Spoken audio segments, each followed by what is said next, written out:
大家好，我是月下。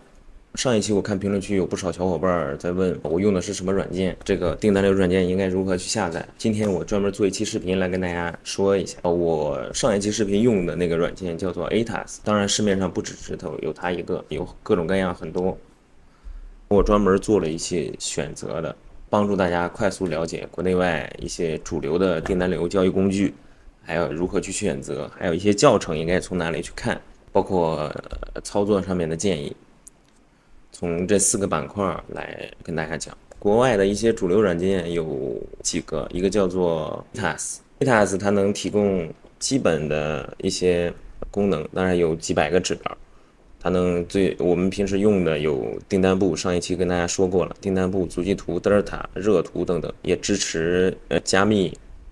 虚拟币，非常适合我们短线还有高频去做，因为操作起来也比较简单，也比较适合新手。当然，市面上不光有 ATAS， 还有其他的订单流软件，比如 Jigsaw， 也是用的蛮多的。国内早期也有不少小伙伴在用，我看评论区也有好几个小伙伴在说，也是利用 Jigsaw 在做一些交易和分析。当然，不管你用什么交易软件都是一样的，它并不能说保证我们100%的去赚钱，它只是给你提供数据，你需要根据你的经验和你的知识来进行交易，而不是说我有了这个工具我就能赚到钱，那不是的。我看评论区有几个小伙伴在说，你既然能赚到钱，你还分享出来干嘛？我分享出来只是把这个软件跟经验去分享出来，我并没有说我分享出来就一定能赚钱。你能不能赚钱是你的问题，我能不能赚钱是我的问题。我只是把这些工具分享出来，把这个知识分享出来，我并没有说我分享出来你就一定能靠我分享的这些知识去赚到钱。能不能赚到钱是看在你自己，不要上升到攻击我，好吧。Jigsaw 跟 ATAS 也都是一样的，大家都可以自己去选择。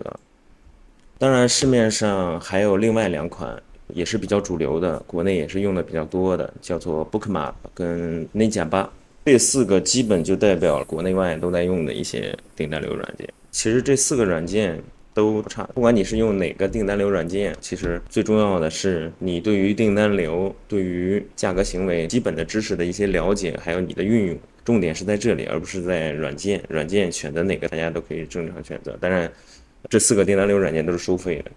一些工具还有资源。那刚刚有说过，大家可以在 B 站上搜到大部分的，不光有 ATAS 的，也可以看到其他软件的一些教程、使用教程，包括如何去观察足迹和订单簿这些，如何去使用。这些教程有很多，大家没必要说守着我，也没必要说上升到攻击我，大家可以自己去选择。外网也有，比如说油管上有很多做的比较好的博主，比如阿夏跟 Michael， 他们都做的比较好，大家都可以从网上去看到他们做的一些教程。当然，还有一个比较重要的问题，就是科学上网的一个必要性。大家如果想要完美的去使用这些软件，还有一个重要的点，就是必须要有一个科学上网，一个好的一个科学上网才能去使用。当然，评论区还有一些问题是什么来着？是我直接看裸 K 就好了，不需要去看这么复杂。其实订单流它并不复杂，相比于裸 K 来说是一样的。比如 B 站上有几个博主还是蛮厉害的，1个小时能做到100单将近，而且胜率还是能达到85%。大家可以在 B 站上看一下，在 B 站上也是蛮火的。具体是谁我就不说了，可以看一下。我当然不是高手，但是肯定是有高手的。订单流其实在交易中要比纯 K 线的数据更多一点，但复杂程度其实并没有特别的复杂。它能帮助我们更好的去抓到交易的机会，可以节省更多的成本，也能有一个更好的进场的位置。当然，具体怎么运用，看大家自己掌握程度。关于订单流的学习教程，大家可以通过网上去获取，也可以私信我，这边有阿夏跟 Michael 的一些教程，可以免费分享给大家，大家可以自己去选择。也可以通过 YouTube 上去学习，YouTube 上也蛮多这种教程。好了，那本期视频就到这里。如果大家有需要教程和模板，包括 ATAS 的一些模板的，可以联系我，我可以分享给大家。好，